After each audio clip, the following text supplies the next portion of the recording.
나도 데이터 과학자가 될 수 있어. 나대자 최상현 교수입니다. 예, 오늘은 나대자 실무자 3탄 마이닝에 대해서 같이 공부해 보도록 하겠습니다. 마이닝에 대한 본격적인 소개하기 이전에요. 많은 분들이 이제 글을 보내주시고 격려해주고 계신데요. 감사드립니다. 특히 제가 LG CNS에서 컨설팅 업무를 수행할 때 같이 근무하시던 선배 후배 여러분들, 그 다음에 학계에 계시는 여러 선배 후배 여러분들하고요, 그 다음에 빅데이터 구축 전문기업의 임직원분들께서 많은 격려해주고 계십니다. 다시 한번 감사드리고요. 제가 그러한 격려에 부응할 수 있도록 좀 더 쉽고 그 다음에 유익한 강의가 될 수 있도록 노력하겠습니다. 네, 오늘은 3탄 마이닝인데요. 제가 1탄에서 척도 얘기 드렸었는데, 이 척도는 기본적으로 여러분들이 데이터 과학자가 될 수 있는 첫걸음이라고 보시면 돼요. 왜냐하면은 우리가 특정한 데이터에 대한 필드들, 거기에 있는 항목들 있잖아요. 그 항목들에 대해서 어떤 특성을 갖고 있는지 해석하는 방법들을 가장 시작점이 될 수 있는 데이터의 형태에 대한 얘기고요. 그래서 여기서는 우리가 목표로 하고 있는 변수를 찾아내거나 이런 목표 변수에 영향을 줄 수 있는 관련 변수를 찾을 수 있는 상당히 좋은 시작점이 될 수 있고요. 그 다음에 이제 지난 2탄에서는 제가 피벗 분석을 했었는데요. 이거는 이제 기초 분석들, 통계 기초 분석의 많은 부분의 내용들을 갖다 포함하고 있습니다. 오늘은 이제 마이닝인데요. 이 마이닝에서도 제가 필요한 내용들을 실습을 하게 될 건데요. 이 실습 부분들을 지난 시간에 배웠던 피벗을 활용해서 마이닝이 가지고 있는 특징에 대해서 같이 한번 살펴보도록 하겠습니다. 그래서 목차 보시면 데이터 마이닝 프로세스, 그 다음에 데이터 마이닝의 목적, 그 다음에 데이터 마이닝의 다양한 방법론, 그 다음에 데이터 마이닝의 대상이 되는 데이터를 분할한 셋에 대한 설명, 마지막 아까 말씀드린 활용 실습까지 이어지도록 하겠습니다. 근데 활용 실습은 제가 지난 시간에도 한번 얘기 드린 것처럼 데이터를 같이 다운로드 하셔서 같이 실습해 보시면서 보셔야 여러분들이 제가 의도하고 있는 여러 가지 그 내용들을 갖다가 좀 더 잘 이해하실 수 있을 겁니다.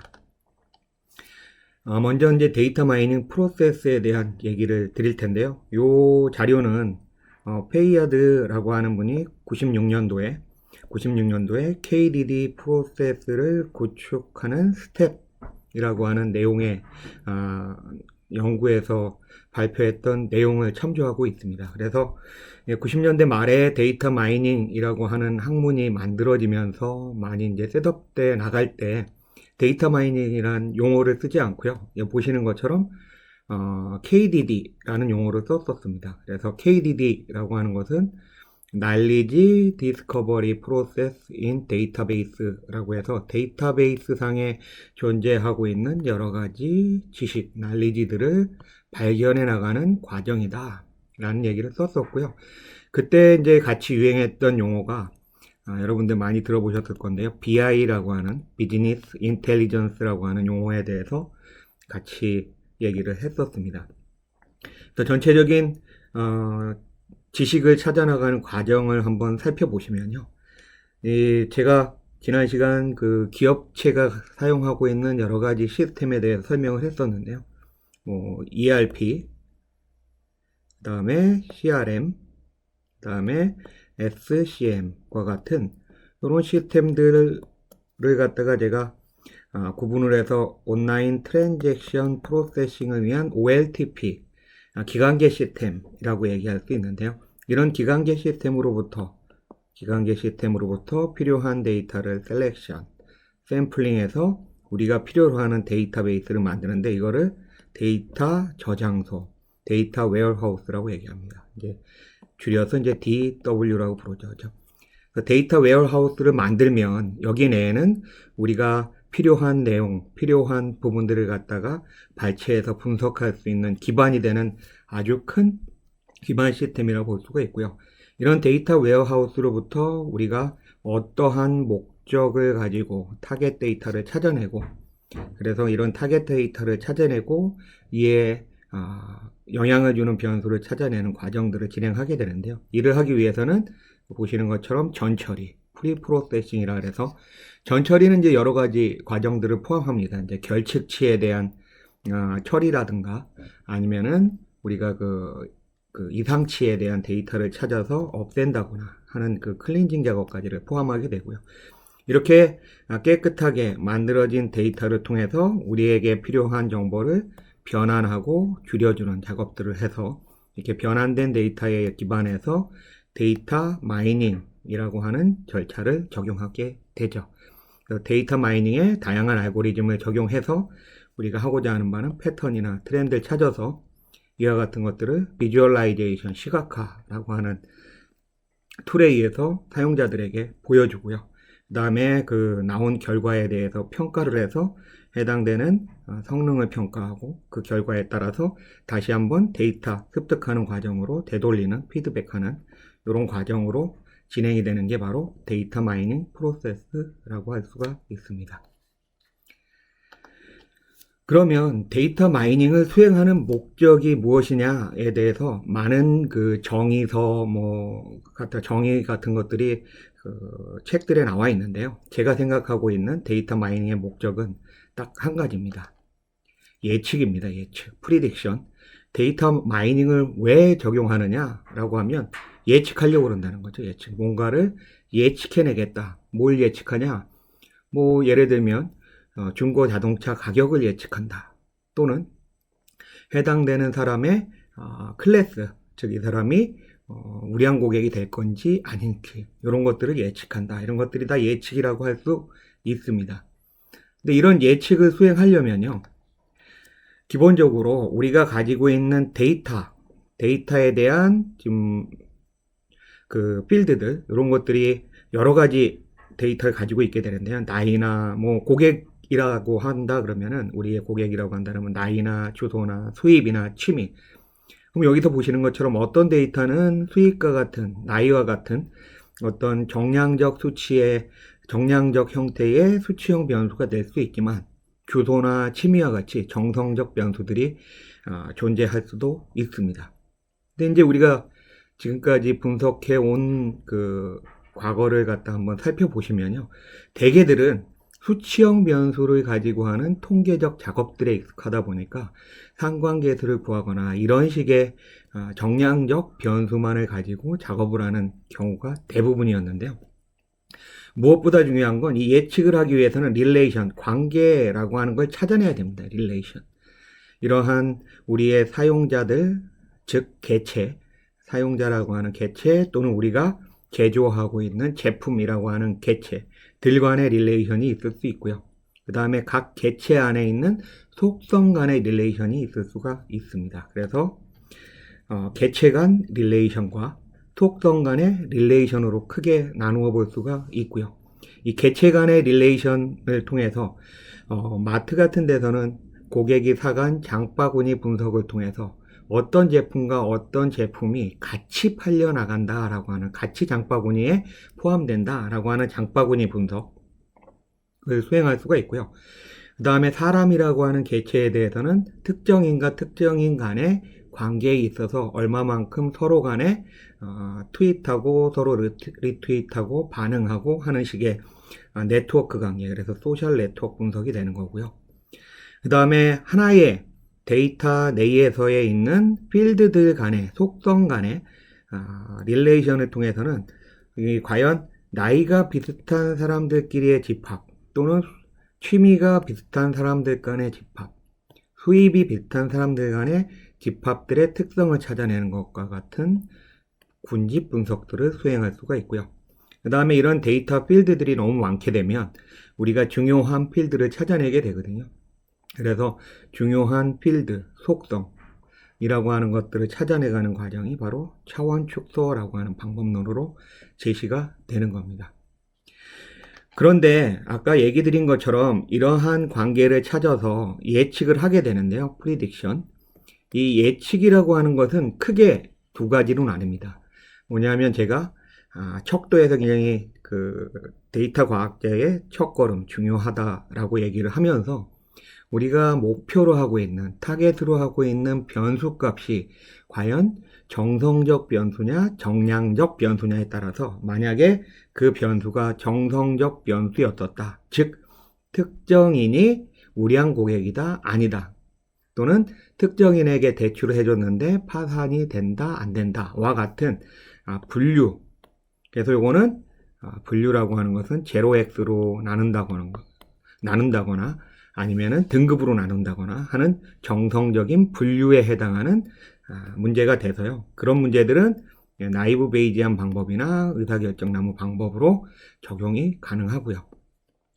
그 다음에 이 만약에 대상 타겟 변수가 정량적인 변수였다. 그래서 아까 얘기 드린 것처럼 중고차 가격을 예측하겠다. 중고차 가격이 예를 들면 몇 년식이고 그 다음에 몇 킬로를 딱 탔고 그 다음에 얘에 대한 뭐 몇 기통이고 이와 같은 변수들을 통해서 중고차의 가격을 예측하는 정량적 예측 문제들은 인공신경망 분석이나 회귀 분석과 같은 방법론으로 제가 귀결시킬 수가 있습니다. 그래서 정리해보면 데이터 마이닝의 목적이라고 하는 것은 하나의 그 대상이 되는 타겟, 그 개체들의 관계들 또는 그 속성들 간의 관계를 파악해서 우리가 새로운 값을 예측하는 그런 문제로 귀결해 볼 수 있는데 이 중에서 가장 중요한 개념은 제가 보는 가장 중요한 개념은 시밀레러티, 유사도입니다.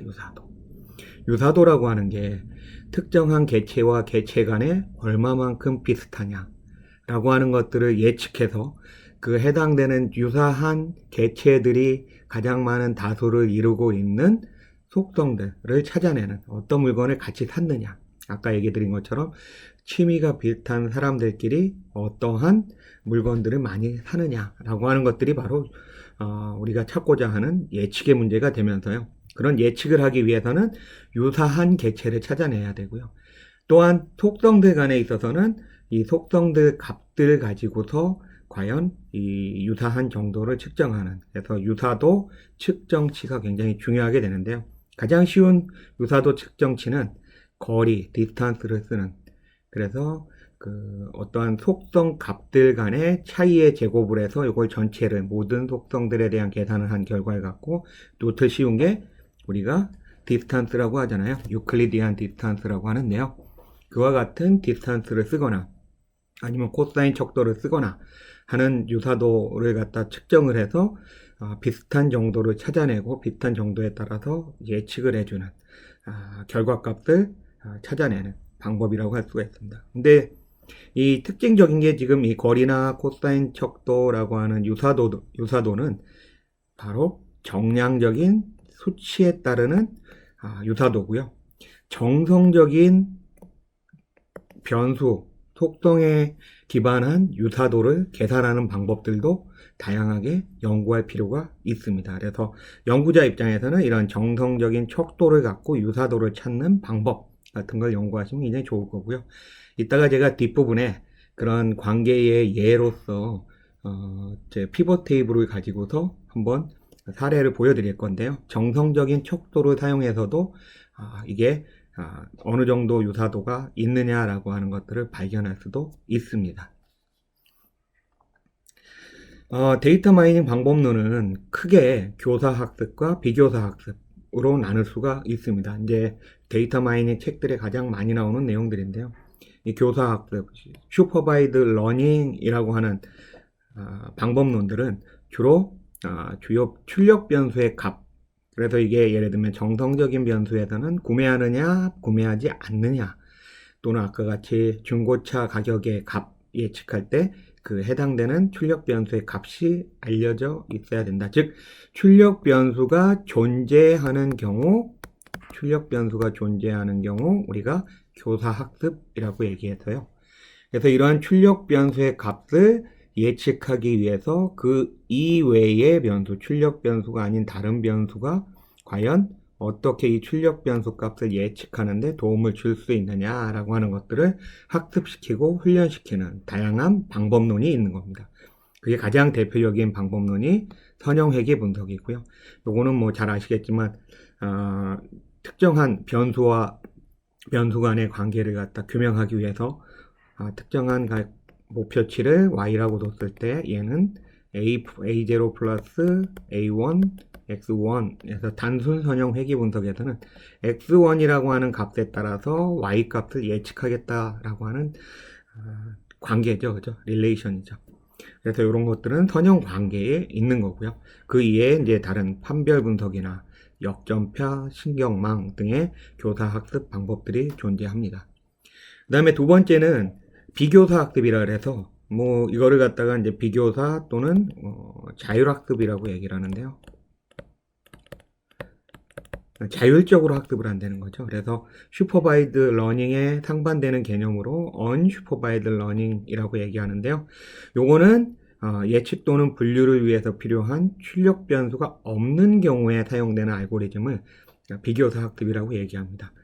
그래서 출력 변수가 알려져 있는 사례들과 같은 학습 과정이 따로 필요하지 않은데요. 이 비교사 학습이라고 하는 것은 제가 아까 속성 간의 관계를 통해서 군집을 나눌 수 있다 그랬잖아요. 그런 방법들. 그래서 어떤 변수를 예측하는 게 아니라 특정 데이터셋과 다른 데이터셋이 유사하다라고 하는 것들을 알아보는 군집 분석이 바로 자율학습 기법의 대표적인 예고요.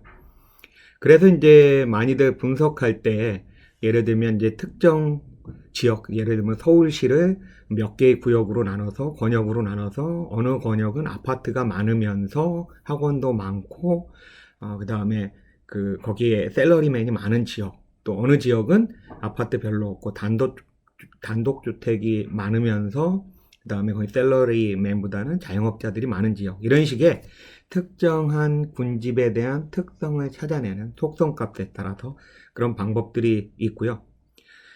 또 다른 방법으로는 이제 연관성 규칙이라고 해서 요건 아까 제가 잠깐 봤던 장바구니 분석이라고 해서 저희가 이제 마트 가서 어떤 그 장바구니 안에 포함되어 있는 항목들을 보면서 어떤 항목과 어떤 항목, 즉 어떤 제품과 어떤 제품 간에는 같이 잘 구매가 되느냐라고 하는 것들을 분석하는 예시가 되는 거죠. 그래서 이런 것들 다 뒤에서 다시 이제 한 단원씩 배우게 될 거고요. 다음은 이제 데이터 마이닝 방법 중에서 가장 기초, 시작할 수 있는 중요한 방법을 시각화, 비주얼라이제이션이라고 하는데요. 이 시각화라고 하는 것은 데이터가 어떤 정보를 갖고 있는지를 보기 위한 데이터 탐색의 또 다른 기법으로서 그래프 분석이다 라고 얘기를 합니다. 그래서 변수 간의 관계를 보는 것뿐만 아니라 각각의 변수를 개별적으로 조사하는 시각화. 그래서 이거 여러분들하고 제가 첫 시리즈에서 같이 한번 히스토그램 그려봤었잖아요. 그런 것들이 어떤 시각화의 대표적인 예라고 할 수가 있습니다. 근데 이런 시각화도 정량적 변수, 즉 수치형 변수와 정성적 변수의 다른 시각화를 진행할 수가 있는데요. 이 변수값의 분포를 파악하고 극단치를 찾아낸다거나 또한 분석 업무와 관련된 다른 정보를 발견하기 위해서 히스토그램을 그리거나 또는 박스 플롯, 상자 그림들을 이용해서 전체적인 정량적 수치의 형태를 알아본다거나 라고 하는 그림을 그리는 게 정량적 변수에 대한 시각화고요.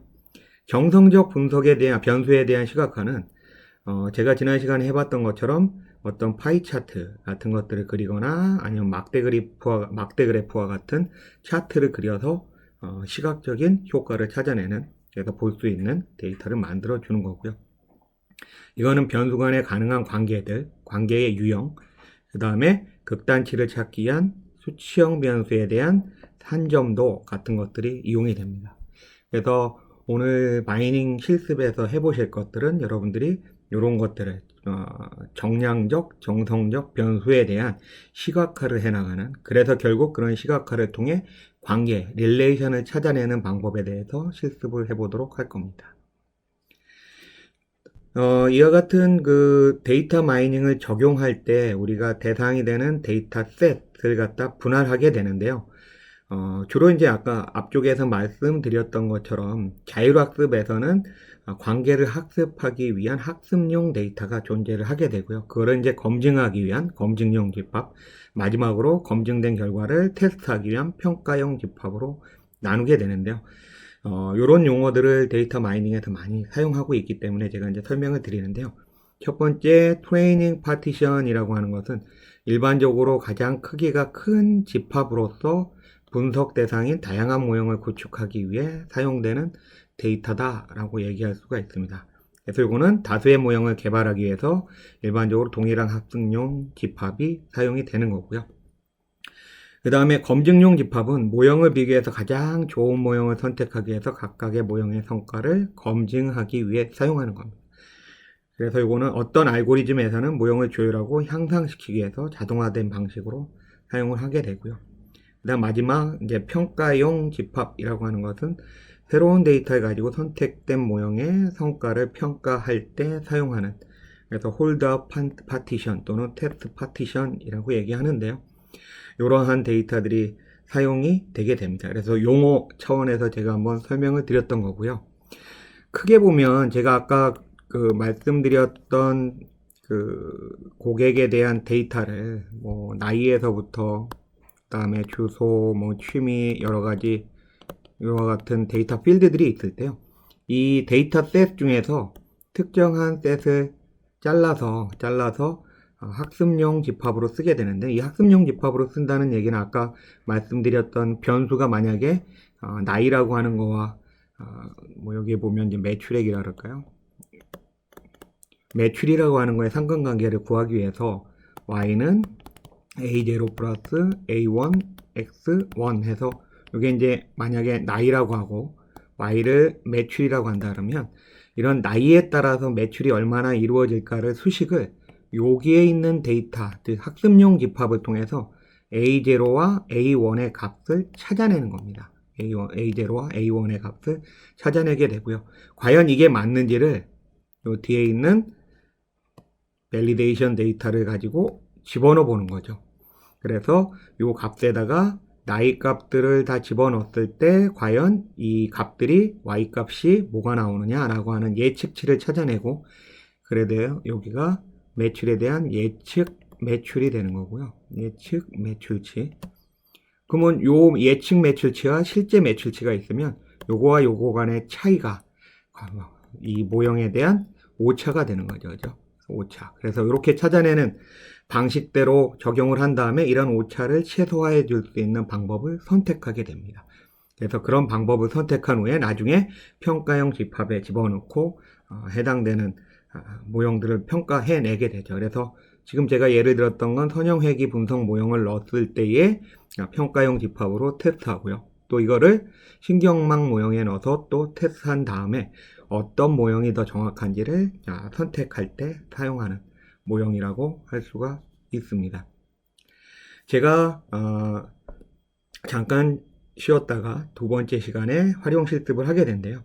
아까 말씀드린 것처럼 데이터 마이닝은 결국 예측을 하기 위한 건데, 그 예측은 관계를 찾기 위한 거다. 그래서 관계를 찾기 위한 정량적 변수에 대한 실습을 하게 될 거고요. 또한 정량적 말고 이 뒷부분에 보시면 정성적 변수에 대한 실습도 수행할 수 있습니다. 그래서 그 두 가지를 우리 2부에서 같이 실습을 해보도록 하겠습니다. 어차피 그 유튜브 강의니까요. 구독 다 듣고 유용했으면 좋아요 한번 눌러주시면 좋을 것 같습니다. 예, 감사합니다.